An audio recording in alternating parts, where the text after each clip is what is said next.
नमस्कार विद्यार्थी मित्रांनो. पाठीमागच्या व्हिडिओमध्ये मी तुम्हाला प्रश्न विचारला होता. हवा महल कुठे आहे? हवा महल कुठे आहे? तर या प्रश्नाचं योग्य उत्तर आहे जयपूर या ठिकाणी हवा महल आहे. विद्यार्थी मित्रांनो, या व्हिडिओमध्ये एकूण 30 प्रश्न आपण पाहणार आहोत. असे प्रश्न जे वारंवार परीक्षेमध्ये विचारले गेलेले आहेत. त्यामुळे व्हिडिओ शेवटपर्यंत पहा. चला तर बघूया प्रश्न पहिला.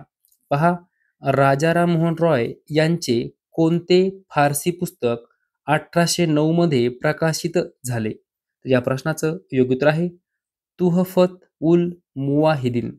तुहफत उल मुवाहिदीन हे पुस्तक राजाराम मोहन रॉय यांचं होतं. फारसी पुस्तक होतं. 1809 मध्ये प्रकाशित झालं. पुढचा प्रश्न पहा. वेदांत महाविद्यालयाची स्थापना कोणी केली? योग्य उत्तर आहे राजाराम मोहन रॉय. लक्षात ठेवा, वेदांत महाविद्यालय स्थापना राजाराम मोहन रॉय. पुढील प्रश्न पहा. जागतिक धर्म परिषदेत विवेकानंद कुठे प्रसिद्ध झाले? तर शिकागो या ठिकाणी जागतिक धर्म परिषद भरली होती आणि त्या ठिकाणी विवेकानंद प्रसिद्ध झाले होते, शिकागो या ठिकाणी. पुढील प्रश्न पहा. रामकृष्ण मिशनची स्थापना कोणी केली? तर स्वामी विवेकानंद यांनी रामकृष्ण मिशनची स्थापना केली होती.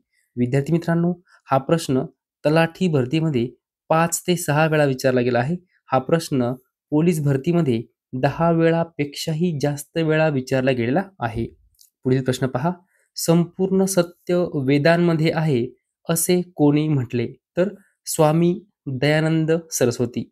स्वामी दयानंद सरस्वती यांनी असं म्हटलं होतं, संपूर्ण सत्य वेदांमध्ये आहे. पुढचा प्रश्न पहा. महाराष्ट्राचे सुकरात कोणाला म्हणतात? महाराष्ट्राचे सुकरात कोणाला म्हणतात? तर महादेव गोविंद रानडे. महाराष्ट्राचे सुकरात. पुढचा प्रश्न पहा. भारतात गुलामगिरी कधी बेकायदेशीर घोषित करण्यात आली? तर 1843. 1843. भारतात इंग्रजी शिक्षण कोणी सुरू केले? तर विल्यम बेंटिंक. विद्यार्थी मित्रांनो, प्रश्न महत्त्वपूर्ण आहे. तलाठी भरतीमध्ये हा प्रश्न खूप वेळा विचारला गेला आहे आणि पोलीस भरतीमध्ये सुद्धा हा प्रश्न विचारला गेला आहे. भारतात इंग्रजी शिक्षण कोणी सुरू केले? तर विल्यम बेंटिंक. पुढील प्रश्न पहा. भारताबाहेर भारताबाहेर कोणत्या धार्मिक सुधारकाचे निधन झाले? तर राजाराम मोहन रॉय. राजाराम मोहन रॉय यांचं निधन भारताबाहेर झालं. वहाबी चळवळीचे मुख्य केंद्र कोठे आहे? तर पटना. वहाबी चळवळीचे मुख्य केंद्र पटना या ठिकाणी आहे. पुढील प्रश्न पहा. यंग बंगाल चळवळीचे नेते कोण होते? तर हेनरी विवियन डेरोजिओ. सत्यशोधक समाजाची स्थापना कोणी केली? तर महात्मा ज्योतिबा फुले यांनी सत्यशोधक समाजाची स्थापना केली. विद्यार्थी मित्रांनो, हा प्रश्न पोलीस भरतीमध्ये, तलाठी भरतीमध्ये खूप वेळा विचारला गेलेला आहे. खूप वेळा. तर विद्यार्थी मित्रांनो, सत्यशोधक समाजाची स्थापना महात्मा ज्योतिबा फुले यांनी केली. ती कधी केली ते तुम्ही मला कमेंट बॉक्समध्ये सांगायचं आहे. सत्यशोधक समाजाची स्थापना महात्मा ज्योतिबा फुले यांनी कधी केली ते तुम्ही मला कमेंट बॉक्समध्ये सांगायचं आहे. पुढचा प्रश्न पहा. अलीगढ चळवळीचे नेतृत्व कोणी केले? तर सर सय्यद अहमद खान यांनी अलीगढ चळवळीचे नेतृत्व केले. पुढचा प्रश्न पहा. अलीगढ मुस्लिम विद्यापीठाची स्थापना कोणी केली? तर सर सय्यद अहमद खान यांनी अलीगढ मुस्लिम विद्यापीठाची स्थापना केली. लक्षात ठेवा, दोन्ही प्रश्न महत्त्वपूर्ण आहे. अलीगढ चळवळीचे नेतृत्व कोणी केले? सर सय्यद अहमद खान. आणि अलीगढ मुस्लिम विद्यापीठाची स्थापना कोणी केली? त्यांनीच केली, सर सय्यद अहमद खान. पुढील प्रश्न पहा. व्यावसायिक व्हॅसलीन कशापासून काढला जातो? तर पेट्रोलियम. पेट्रोलियम पासून व्यावसायिक व्हॅसलीन काढला जातो. पुढील प्रश्न पहा. भारताच्या पहिल्या महिला पंतप्रधान कोण होत्या? सर्वांना उत्तर माहिती असणार आहे. श्रीमती इंदिरा गांधी या भारताच्या पहिल्या पंतप्रधान होत्या. पुढचा प्रश्न पहा. बांगलादेश स्वतंत्र राष्ट्र कधी बनले? प्रश्न महत्त्वपूर्ण आहे. बांगलादेश स्वतंत्र राष्ट्र कधी बनले? तर 1971. भारताच्या पश्चिम समुद्र किनाऱ्याला काय म्हणतात? तर कोकण किनारा. भारताच्या पश्चिम समुद्र किनाऱ्याला कोकण किनारा म्हणतात. पुढील प्रश्न पहा. कुरिल हा कोणाचा शीतप्रवाह आहे? तर प्रशांत महासागर. अनुवंशशास्त्राचे एकक काय आहे? तर जनुक. अनुवंशशास्त्राचे एकक कोणतं आहे? जनुक. पुढील प्रश्न पहा. राज्य जोडणीचे धोरण कोणी सुरू केले? तर लॉर्ड डलहौसी.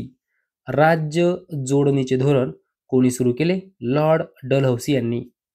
मोर्ले मिंटो सुधारणा कधी सुरू करण्यात आला? तर 1909. लक्षात घ्या, जे काही मोर्ले मिंटो सुधारणा होत्या त्या कधी सुरू करण्यात आल्या? तर 1909 मध्ये. विद्यार्थी मित्रांनो, मोर्ले मिंटो हा जो काही सुधारणा कायदा होता हा कधीचा होता? तर 1909चाच होता. लक्षात ठेवा. पुढचा प्रश्न पहा. जागतिक पर्यावरण दिन कधी साजरा केला जातो? तर 5 जून. हा प्रश्न महत्त्वपूर्ण आहे, कारण हा प्रश्न तलाठी भरती, पोलीस भरतीमध्ये वारंवार विचारला गेला आहे. जागतिक पर्यावरण दिन कधी साजरा केला जातो? तर 5 जून. जागतिक एड्स दिन कधी साजरा केला जातो? तर 1 डिसेंबर. जागतिक एड्स दिन. पुढील प्रश्न पहा. आंतरराष्ट्रीय अपंग व्यक्ती दिन म्हणून कोणता दिवस साजरा केला जातो? तर 3 डिसेंबर. आंतरराष्ट्रीय अपंग व्यक्ती दिन म्हणून 3 डिसेंबर हा दिवस साजरा केला जातो. दरवर्षी जागतिक लोकसंख्या दिन कधी साजरा केला जातो? तर 11 जुलै. लक्षात ठेवा, जागतिक लोकसंख्या दिन 11 जुलै.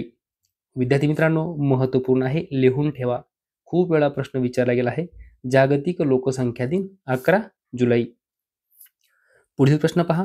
महाराष्ट्रातील डोंगररांगा दक्षिण ते उत्तर क्रमाने सांगा.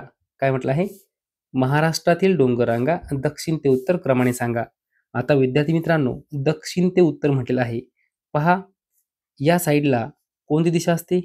पूर्व. इकडे पश्चिम, खाली दक्षिण आणि वरती कोणती असते? उत्तर दिशा. आपल्याला दक्षिणेकडून उत्तरेकडे असं विचारलेलं आहे. दक्षिणेकडून उत्तरेकडे. तर पहा, शंभू महादेव रांग, त्यानंतर तिच्यावरती हरिश्चंद्र बालाघाट रांग, तिच्यावरती अजंठा रांग आणि तिच्यावर सातपुडा रांग. म्हणजे या ठिकाणी शंभू महादेव डोंगर रांग, त्यानंतर वरती हरिश्चंद्र बालाघाट रांग, नंतर अजंठा रांग आणि नंतर सातपुडा रांग. कारण दक्षिणेकडून उत्तरेकडे असा आपल्याला क्रम विचारला आहे. जर उत्तर दक्षिण क्रम जर विचारला असतं तर मग आपल्याला वरून खाली यावं लागलं असतं. 1 नंबरला सातपुडा रांग, नंतर अजंठा रांग, नंतर हरिश्चंद्र बालाघाट रांग, नंतर शंभू महादेव रांग. लक्षात ठेवायचं आहे. आपल्याला प्रश्नामध्ये कसं विचारलं आहे? दक्षिण ते उत्तर म्हणजे खालून वरती, आणि उत्तर ते दक्षिण जर म्हटलं तर वरून खाली. नेमकं विचारलं कसं आहे ते व्यवस्थित बघायचं आहे. कारण उत्तर आपल्याला माहिती असतं, परंतु आपण जर जास्त घाईघाई प्रश्न वाचला आणि लगेच उत्तर दिलं तर चुकण्याची शक्यता असते. दक्षिण ते उत्तर विचारलं आहे की उत्तर दक्षिण ते व्यवस्थित पाहायचं आहे. पहा, महाराष्ट्राचा सर्वसाधारण आकार कशा प्रकारचा आहे? तर त्रिकोणाकृती. महाराष्ट्राचा सर्वसाधारण आकार त्रिकोणाकृती आहे. पुढचा प्रश्न पहा. 1 मे 1960 रोजी महाराष्ट्रात किती जिल्ह्यांचा समावेश होता? प्रश्न महत्त्वपूर्ण आहे. तर 26 जिल्ह्यांचा समावेश होता. 1 मे 1960 रोजी महाराष्ट्रामध्ये 26 जिल्ह्यांचा समावेश होता. पुढचा प्रश्न पहा. महाराष्ट्रातील कोणत्या जिल्ह्याची निर्मिती 1 मे 1999 रोजी झाली आहे? तर हिंगोली जिल्ह्याची निर्मिती 1 मे 1999. पुढील प्रश्न पहा.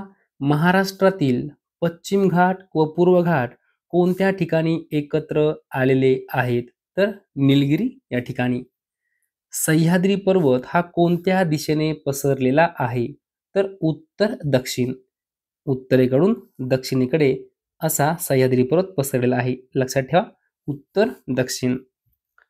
पुढचा प्रश्न पहा. महाराष्ट्र राज्याचा प्रमुख जलविभाजक कोणता पर्वत आहे? तर सह्याद्री पर्वत. 5 ते 6 वेळा हा प्रश्न तलाठी भरतीमध्ये विचारला गेला आहे आणि पोलीस भरतीमध्ये सुद्धा खूप वेळा विचारला गेला आहे. महाराष्ट्रात दख्खन पठारावर भूगर्भ जलसंपदा अल्प प्रमाणात आहे कारण त्याची डॅश डॅश रचना आहे. तर अछिद्र रचना आहे.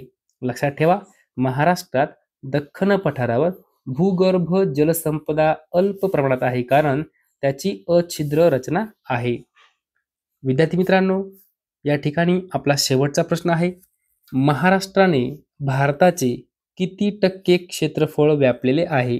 तर 9%. 9%. लक्षात ठेवायचं आहे. यावर वारंवार प्रश्न विचारला गेला आहे. महाराष्ट्राने भारताचे किती टक्के क्षेत्रफळ व्यापलेले आहे? तर 9% क्षेत्रफळ व्यापलेले आहे. विद्यार्थी मित्रांनो, जर तुम्हाला हा व्हिडिओ आवडला असेल तर नक्की लाईक करा, शेअर करा, सबस्क्राईब करा. धन्यवाद.